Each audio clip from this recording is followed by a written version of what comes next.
gente, olha eu aqui de volta e hoje, neste vídeo aqui, nós vamos falar sobre estudar no exterior, que é um tema que eu sei que muita gente que vem aqui pro meu canal, que me acompanha nas redes, vem justamente por causa disso, é estudar no exterior. Pra quem não sabe, meu nome é Raíra, eu fiz faculdade em Portugal de Relações Internacionais, eu estudei lá através do Enem, e isso aí já são outros temas que a gente pode trabalhar especificamente em outros vídeos, inclusive tem vídeos falando sobre isso aqui no canal já, mas o vídeo de hoje especificamente é estudar no exterior de uma forma geral.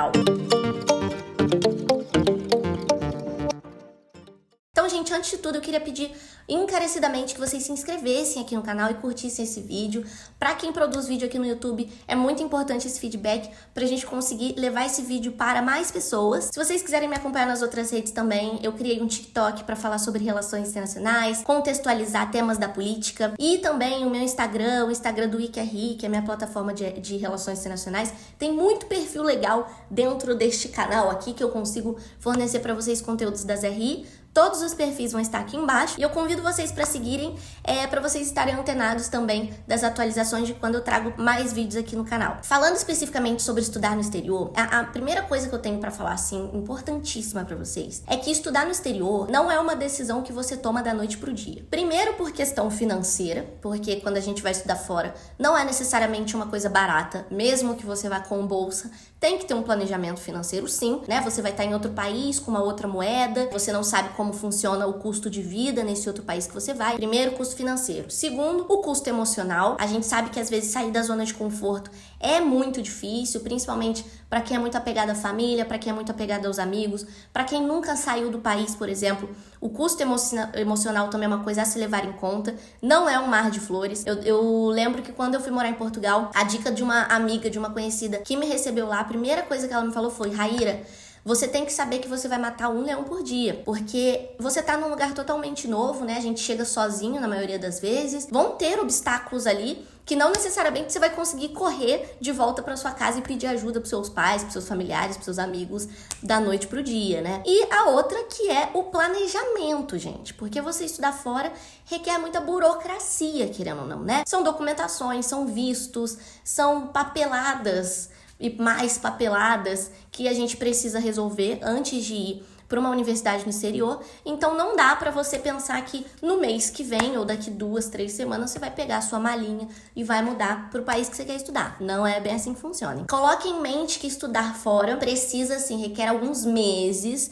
e dependendo do curso e do país que você for, requer até quase um ano aí de planejamento para você poder colocar o seu projeto em prática. Então vamos lá, gente. Eu recomendo vocês de pegar um caderninho e anotarem isso que eu tô falando, e também quando vocês forem fazer todo esse planejamento que eu passar aqui para vocês anotarem o planejamento no papel, gente.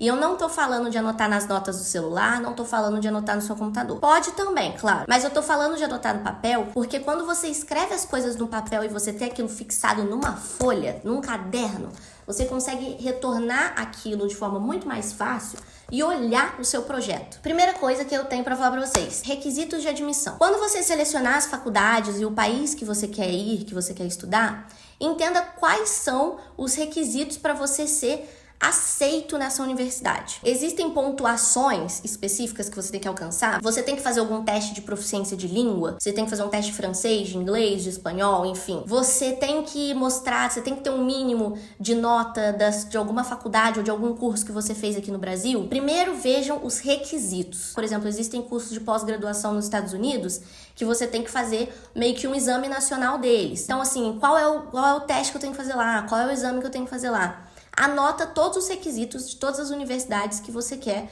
estudar, para você primeiro entender se vai ser viável ou não. Então assim, putz, eu não tenho a nota mínima, minha média aí da faculdade é muito baixa e eles pedem uma média muito alta nesse curso aqui, então já vamos ver outras opções de curso, outras opções de faculdade. Ou então assim, para essa candidatura que eu quero fazer especificamente, tem um prazo aqui que eu não consigo reunir todos os documentos logo de uma vez. Então, beleza, então vamos passar para uma outra que tem o prazo mais prolongado. Segunda coisa, finanças. Você já viu o custo dessa faculdade? Sabe quanto custa a mensalidade? É assim, gente, raramente a gente vai encontrar uma universidade pública no exterior. O Brasil é um dos únicos países que fornece uma universidade pública de fato sem você pagar a mensalidade. Em Portugal, por exemplo, as universidades são públicas, mas a gente paga. Em Coimbra, quando eu estudei, a Universidade de Coimbra é pública, mas eu pagava 7 mil euros ao ano. Você ter esse planejamento financeiro é muito importante, porque às vezes você vai, por exemplo, em algumas universidades da Europa, fala lá, universidade pública, e você fala, maneiro, universidade gratuita. Universidade pública não necessariamente é gratuita. Saiba quanto custa a mensalidade, saiba quanto custa a candidatura, quando você vai fazer a candidatura em si, quanto que custa, porque sempre tem uma taxa, quanto custa a matrícula. Fazer esse planejamento financeiro é muito importante por causa disso. Às vezes você vai estar pagando em dólar, você vai estar pagando em euro, e é caro. A gente sabe que é caro, então ter esse planejamento das finanças é uma das primeiras coisas que você tem que ver. Assim que você entender os requisitos de admissão da faculdade, você já vai para a aba ali da universidade de quanto custa o curso. Aí outra coisa, tem bolsa nessa faculdade? Pô, se tem bolsa, legal. Como é que eu aplico para bolsa? Qual é o prazo de aplicar para essa bolsa? O que eu tenho que fazer para aplicar para uma bolsa aí e não ter que pagar essas mensalidades da faculdade? Isso tudo é importante também de se organizar como um segundo passo. Terceiro passo, depois de você entender os requisitos e as finanças, né, os custos. E entender como funciona o visto e a imigração. O que eu preciso para tirar o visto? Eu preciso da carta de aceitação da universidade, eu preciso de uma carta de recomendação de algum professor, eu preciso de comprovante de residência, eu preciso do quê? Você vai entrar normalmente no site do consulado ou então no próprio site das universidades, tem lá na aba de estudantes internacionais tudo que é preciso para o visto de estudante, porque geralmente você vai pedir um visto de estudante, e lá você vê os requisitos e prazos. Por exemplo, um visto ele também não sai em uma semana. Às vezes demora 1 mês, 2 meses para o visto estar na sua mão. Outra coisa, cultura e idioma, gente. O idioma ele é muito importante. Então, se você vai estudar na Itália, você vai estudar na França, você vai estudar nos Estados Unidos, você vai estudar, enfim, no Japão, você tem que ver qual vai ser a língua do seu curso. A língua obrigatória desse curso é especificamente francês o curso inteiro. Eu não vou ter inglês na faculdade, eu só vou ter francês. Então, você vai ter que aprender francês. Então, você vê se o seu curso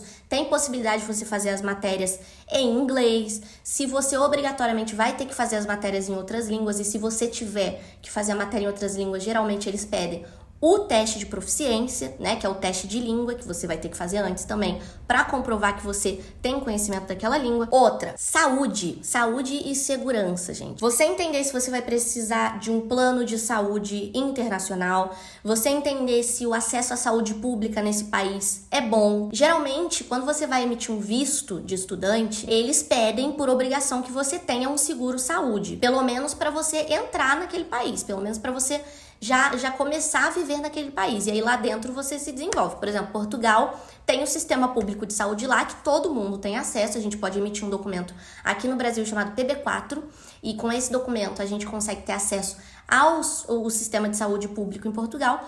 Mas quando você vai emitir o visto de estudante, eles pedem que você tenha um plano de saúde, né? Um seguro saúde, não é um plano de saúde.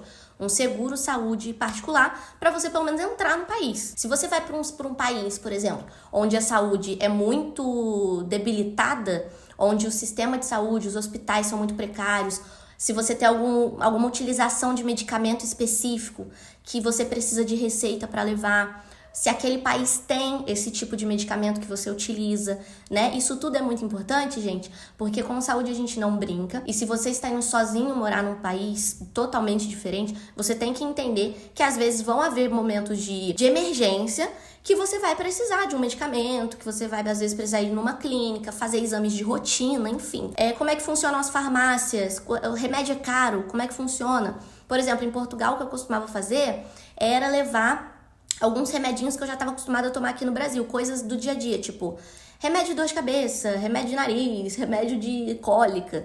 Eu sei que lá tem esses remédios, não que lá não tenha, mas são remédios que eu já estou acostumada aqui no Brasil, e alguns dos medicamentos aqui no Brasil são mais baratos, então eu costumava levar uma farmacinha de medicamentos que eu já estava acostumada aqui para situações do cotidiano, sabe? Que às vezes você não sabe, se você está indo para um país que não fala a sua língua, é mais complicado ainda, porque você não sabe nem comunicar o que é que você tá sentindo pra pessoa. Então, às vezes você também se preparar, né, fazer essa preparação em relação aos remédios que você já tem conhecimento e tudo mais, é muito importante. Caso haja alguma emergência, você saber lidar com aquilo. Outra coisa, gente, planejamento logístico.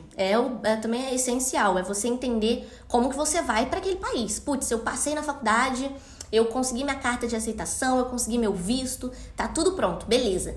Eu preciso de uma passagem aérea, eu preciso entender como é que eu vou chegar naquele aeroporto e como é que eu vou pra minha residência. Toda essa parte de planejamento logístico, eu acho que isso cabe até em outro vídeo, porque é uma parte, assim, muito importante que precisa de uma organização bizarra, que é você entender onde você vai morar, como funcionam os transportes na cidade, como você acha casa, como você confia em procurar e alugar casas, porque às vezes, né, tem muita gente que passa a perna no exterior, então a gente tem que estar de olho em como a gente consegue procurar casas de forma confiável. Transporte, gente, como é que funciona a questão de transporte? Transporte público funciona, você vai ter que fazer um passe de transporte, você vai, saindo do aeroporto, você vai ter que pegar um trem para ir para sua casa ou para sua universidade, você vai ter que pegar outro avião, você vai ter que pegar um ônibus. Como é que você vai fazer? Você vai chegar lá e vai fazer o quê? Você tem que entender mais ou menos, minimamente, para onde você tá indo, para você não chegar no aeroporto e ficar assim, ó. E aí é a mesma coisa que eu falei antes, é a coisa da língua. Se você tá indo para Portugal ou para qualquer outro país que fala a língua portuguesa, maravilha. Ou se você tá indo para um país que você fale a língua, o inglês, o francês, o espanhol, o italiano, o japonês e tal, ótimo. Agora, e se você tá indo para um país que você não fala a língua? E aí você não consegue explicar pra pessoa aonde você tá indo, ou você não entende a explicação da pessoa. É muito importante, gente, porque você vai estar lá sozinho, pra se perder em 2 minutos. Então, todo esse planejamento logístico também é, assim, essencial. É uma das partes mais importantes também, mas isso é o pós, né? Isso já é basicamente quando você for aprovado e tudo mais. Então, gente, anota essas diquinhas, que eu vou depois trazer um outro vídeo mais aprofundado sobre estudar no exterior. Isso aqui foi só um apanhado geral para vocês entenderem que estudar no exterior não é uma decisão da noite pro dia. É uma mudança que às vezes é bem radical na vida da pessoa e que tem que ser muito bem planejada, porque ser um imigrante às vezes pode ser muito complicado. Então, se vocês tiverem dúvida, vai deixando aqui embaixo, que eu vou trazer outros vídeos falando sobre essa temática, que eu sei que é uma coisa que vocês me perguntam assim demais. Eu espero muito que vocês tenham gostado desse vídeo e eu vejo vocês numa próxima. Um beijo e até lá. Tchau, tchau!